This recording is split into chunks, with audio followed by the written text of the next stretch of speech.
जय हिंद, नमस्कार दोस्तों, कैसे आप सभी। स्वागत है आप सभी का वारजाट यूट्यूब चैनल में। आज इस सेशन में अपने बात करने वाले नायब तहसीलदार भर्ती के बारे में। नायब तहसीलदार भर्ती आपकी आती है तो उसके अंदर क्या सिलेबस रह सकता है, थोड़ी सी और भी बातें कर लेंगे, योग्यता वगैरह की आप सभी इसके अंदर देखेंगे। तो इस सेशन के अंदर अपने मेन मुख्यतः बात करने वाले हैं संपूर्ण सिलेबस के बारे में। आपकी भर्ती आती है तो आपका क्या सिलेबस रह सकता है, डिटेल सिलेबस जो एक्सप्लेन करने वाला हूं। इसके अंदर कितने पेपर होंगे और सिलेक्शन वाली रणनीति क्या हो सकती है। आप किसी भी अदर भर्ती की तैयारी कर रहे हैं तो इस सिलेबस को आप कैसे अपने कवर कर सकते हैं, वो इस सेशन में बात करने वाले हैं। आप चाहे अदर किसी भी भर्ती की तैयारी कर रहे हैं, आपकी ये भर्ती आती है तो आप इस टाइप से देख सकते हैं। आपने बहुत सारी न्यूज वगैरह देख ली होगी, बहुत लोगों ने सेशन लिया, इसके अंदर डिटेलली जानकारी दी है कि ये टाइप की भर्ती आएगी, इतने पेपर होंगे, वो होंगे, सारी बात करिए। लेकिन इस सेशन में मैं भी बात करने वाला हूं आप सभी के लिए। आप किसी दूसरी भर्ती की तैयारी कर रहे हैं तो भी आप इसके अंदर साथ साथ में किस टाइप से तहसीलदार, जो नायब तहसीलदार की भर्ती आने वाली है, वो कैसे देख सकते हो। और बिना सीईटी की ये बड़ी भर्ती आपके लिए हो सकती है। और इसके अंदर संपूर्ण सिलेबस, कितने पेपर, रणनीति, ये सारी बात करेंगे। देखो, सबसे पहले मैं आपको बताना चाहूंगा इस सेशन के अंदर कि नायब तहसीलदार जो भर्ती है आप सभी के लिए, इसके अंदर नायब तहसीलदार बड़ी भर्ती आप सभी के लिए है इसके अंदर। और इसके अंदर पद की बात करें तो 225 से ऊपर ही पद आएंगे। ये पद आप ऐसे मान के चलिए काफी अच्छे पद है नायब तहसीलदार की सीधी भर्ती, जिसके अंदर पद काफी अच्छे हैं।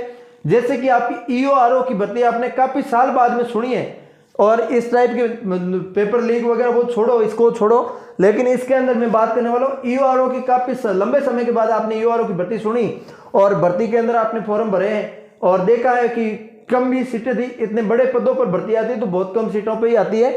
और इसके अंदर राजस्व मंडल की बड़ी भर्ती है। ये राजस्व मंडल जो आपका, ये सबसे पहले गिरदावर हो गए, पटवारी लगते हैं, पटवारी के और बाद प्रमोशन हो गए गिरदावर, तहसीलदार, नायब तहसीलदार, यहाँ तक आपके पहुंच जाते हैं। तो इस हिसाब से ये भी आपके लिए यहाँ पे देख सकते हो राजस्व मंडल की बड़ी भर्ती आप सभी के लिए। तो इस भर्ती के अंदर योग्यता जो आपकी होनी चाहिए वो सबसे पहले ग्रेजुएशन पास होनी चाहिए। बीए हो सकती है, बीएससी हो सकती है, या बीकॉम, मतलब आपके कॉमर्स में बीकॉम हो सकती है। इस टाइप से आप कोई भी जो ग्रेजुएशन लेवल के बराबर आपकी कोई अदर डिग्री कर रखी है, जैसे बीटेक वगैरह हो गई, तो वो भी आप इसके अंदर एलिजिबल है। ठीक है, इसके अलावा इसके अंदर बात करते हैं, मान लीजिए स्नातक स्तर बोल सकते हैं या ग्रेजुएशन लेवल बोल सकते हैं। ठीक है, इसके अलावा ये भर्ती जो आपकी है ईओआरओ की तर्ज पर हो सकती है। मेरा मानना यह है क्योंकि यही इसी डिपार्टमेंट की है, ईओआरओ की इसी डिपार्टमेंट की है। ये एक तहसील स्तर पे, तहसील स्तर की लेवल की बड़ी भर्ती है। जैसे आरएस की प्री की लेवल की मान सकते हैं, या फिर इसके अंदर ये मान सकते हैं ईओआरओ के लेवल की मान सकते हैं। तो मैं इस भर्ती को कंपैरिजन थोड़ा सा ईओआरओ के साथ में भी करना चाहूंगा, साथ में आरएस प्री की लेवल का भी करना चाहूंगा। तो इस भर्ती के अंदर और भी सारी बात करने दूंगा, जिसके अंदर सिलेबस की बात करेंगे डिटेलली। सिलेबस आपका क्या रह सकता है, इसके अंदर मुख्यतः 2 पेपर हो सकते हैं, 2 पेपर होते हैं। तो इसके अंदर आपका पहला पेपर और दूसरा पेपर 2 पार्ट के अंदर होगा। हो सकता है दोनों पेपर आपके एक ही टाइम में करवा दिया जाए, हो सकता है दोनों पेपर अलग अलग टाइम में करवा दिया जाए, उसका अभी तक कोई निर्णय नहीं है, वो तो फाइनल नोटिफिकेशन आएगा तभी पता चलेगा। अब मेरा मकसद ये है आपको बताने का कि इसके अंदर दोनों अलग अलग होते हैं या साथ में होते हैं, तो सिलेबस आप कैसे कवर कर सकते हो। इसके अंदर मान के चलिए आपका लगभग 150 नंबर का पेपर होता है, 150 नंबर का। तो इसके अंदर आपका फर्स्ट पेपर लगभग आपका रहने वाला है, वो रहने वाला आपका मान के चलिए 110 नंबर का। 110 नंबर का फर्स्ट पेपर रह सकता है, और 40 नंबर का जो सेकंड पेपर रह सकता है, ये आपका हो सकता है। क्योंकि ये एक अलग भर्ती है, तहसीलदार की भर्ती है, तो इसके अंदर 40 नंबर का अलग जो आपके अधिनियम वगैरह है उनकी इसके अंदर शामिल कर सकते हैं। जैसे कि आपको इसके अंदर मैं बताना चाहूंगा, ईओआरओ के अंदर भी आपका अलग से जो सेशन था उसके अंदर आपके शामिल किया गया था, कुछ नंबर का मैटर अलग रखा था इसके अंदर। ये इसके इसी के अनुसार मैं आपको बता दूं, डिटेल सिलेबस में बात करता हूं मैं आपके लिए। तो इसके अंदर फर्स्ट पेपर के अंदर क्या पूछा जाएगा, सेकंड पेपर के अंदर क्या होगा, सेकंड पेपर की थोड़ी सी पहले चर्चा कर लेता हूं। सेकंड पेपर आपका जो हो सकता है, तो उसके अंदर आपका भू राजस्व अधिनियम और इसके अंदर काश्तकार अधिनियम के बारे में कुछ आपके लिए यहाँ पे पूछा जा सकता है। और भी इसके अंदर कोई अधिनियम वगैरह अलग से जोड़ दिया जाए, या पॉलिटी के कुछ अलग से बेहतरीन हाई लेवल के टॉपिक जोड़ दिया जाए, या फिर इसके अंदर भी कुछ अलग से और मैटर जोड़ दिया जा सकता है। मेन मुख्यतः यही आपका रहने की संभावना है, क्योंकि इसी लेवल की ये जो भर्ती है आपके लिए यहाँ पे देखने को मिल रही है।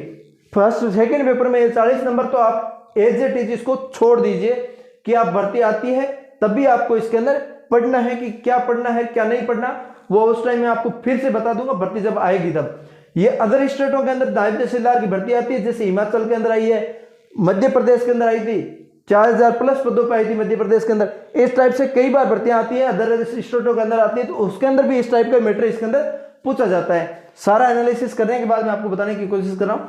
फर्स्ट पेपर के अंदर आपका जो पूछा जा सकता है, फर्स्ट पेपर के अंदर राजस्थान जीके हो सकता है, साथ में इंडिया जीके भी पूछा जा सकता है, या नहीं भी पूछा सकता, वो आपको फाइनल डिटेल के साथ बाद में बताऊंगा।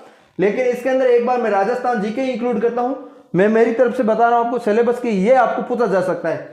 इसके साथ साथ आपको रीजनिंग पढ़नी है, रीजनिंग भी इसके अंदर इंक्लूड की जा सकती है। रीजनिंग के साथ साथ कुछ मैथ्स के टॉपिक भी इंक्लूड हो सकते हैं होने में, ठीक है।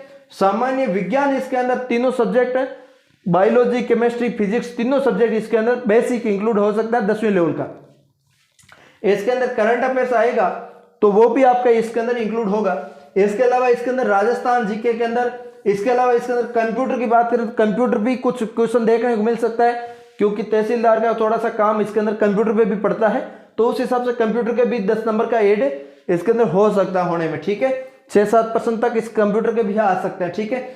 अब इसके अंदर मेन मुख्यतः आपको राजस्थान जीके है जो आपको कवर करना है। देखो राजस्थान जीके की जहां भी बात आती है, आप किसी भी भर्ती की तैयारी कर रहे हैं, जरूरी नहीं नायब तहसीलदार की तैयारी कर रहे हैं, आप चाहे ऐसी राजस्थान के अंदर कोई भी भर्ती उठा के देख लीजिए जिसके अंदर आपके राजस्थान जीके नहीं आता हो, राजस्थान जीके आपके आता ही आता है।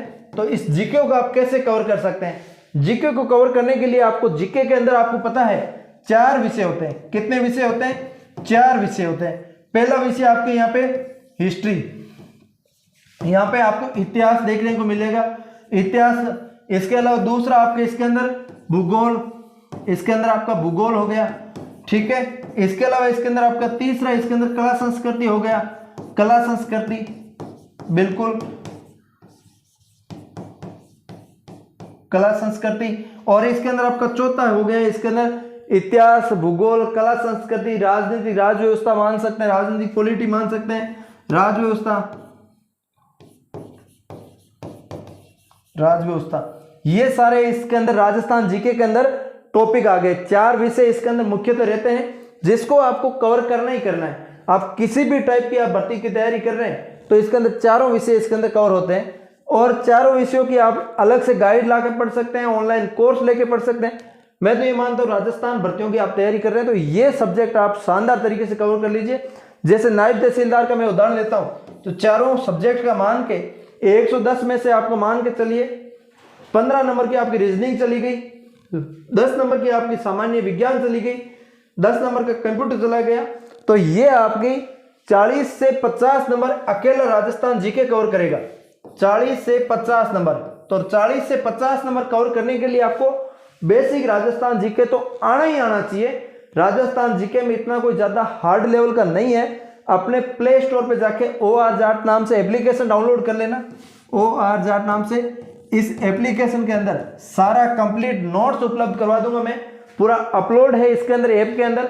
राजस्थान जीके के हस्तलिखित नोट्स 4 विषय का, जिसके अंदर हिस्ट्री आ जाएगा, जियोग्राफी आ जाएगा, कला संस्कृति, राज व्यवस्था, 4 सब्जेक्ट इसके अंदर कवर हो जाएगा। मात्र 99 रुपए का है। अभी आप डाउनलोड करके आप आराम से पढ़ सकते हैं। मोबाइल के अंदर आप पढ़ने को मौका मिलेगा पूरा शानदार तरीके से। मात्र 99 रुपए के अंदर 4 विषय का इसके अंदर आपको कवर हो जाएगा, पूरा कंप्लीट हो जाएगा, कोई दिक्कत नहीं होगी, ठीक है। इस हिसाब से आप देखेंगे तो 40 से 50 नंबर आप आराम से इसके अंदर राजस्थान जीके कवर करते रहिए। साथ में आप राजस्थान जीके के साथ साथ एक रीजनिंग सब्जेक्ट भी आप साथ में देखते रहिए, क्योंकि रीजनिंग एक विषय ऐसा है आपका माइंड भी अच्छा करता है, इसके अंदर रिफ्रेश होता रहता है। रीजनिंग के अंदर 10 से 15 प्रश्न वाली है, एक बार आप अच्छे से पढ़ लेंगे तो बाद में बार बार आप रिवीजन करने की जरूरत नहीं रहेगी। और रिवीजन जरूरत रहेगी मतलब आप 10-15 दिन में कुछ प्रश्न आप ऐसे हर एक प्रश्न वाली निकालते रहिए, आप भूलेंगे नहीं, ठीक है। सामान्य विज्ञान आपकी पढ़ते रहो तो कोई दिक्कत नहीं पढ़ो तो भी एक बार आप स्टॉपेज दे सकते हैं। आप एक बार ठंडे मौसम के अंदर आप देख सकते हैं, यहाँ पे मौसम मतलब गर्मी है अभी चल रही है, लेकिन ठंडा मौसम मतलब वैकेंसियों का ठंडा मौसम है, जिसके अंदर आप राजस्थान जीके पढ़ सकते हैं, बेहतरीन कर सकते हैं। जो आपके फर्स्ट पेपर इसके अंदर भी काम कर जाएगा, पटवार, ग्राम सेवक, किसी भी टाइप की CET वगैरह होगी उस सभी के अंदर ये काम आ जाएगा, ठीक है। इस टाइप से आप राजस्थान जीके वगैरह नायब तहसीलदार की तैयारी करना सोच रहे हैं तो ये आप इस टाइप से कर सकते हैं। अभी आपकी भर्ती की ऐसी कोई सूचना नहीं है, फिर आएगी तो हम आपको बता देंगे, पूरा डिटेल में एक्सप्लेन कर देंगे। हमने आज इस सेशन के बात किया है राजस्थान जीके कैसे कवर कर सकते हैं। आप नायब तहसीलदार की भर्ती की तैयारी कर रहे हैं तो किस टाइप से आप इसके अंदर सिलेक्शन पा सकते हैं, किस टाइप से आप संपूर्ण सिलेबस देख सकते हैं, तो इस टाइप से सारे एक एक बात की थी। कैसा लगा आपको सेशन? लाइक शेयर सब्सक्राइब जरूर कर देना, अपने दोस्तों के साथ शेयर कर देना। भर्ती तो आएगी कंफर्म आना ही पड़ेगा, गवर्नमेंट को निकालना पड़ेगा, चाहे कोई भी गवर्नमेंट आ जाए भर्ती निकालना पड़ेगा। ठीक है, मिलते हैं किसी नए सेशन के साथ, तब तक के लिए जय हिंद जय भारत।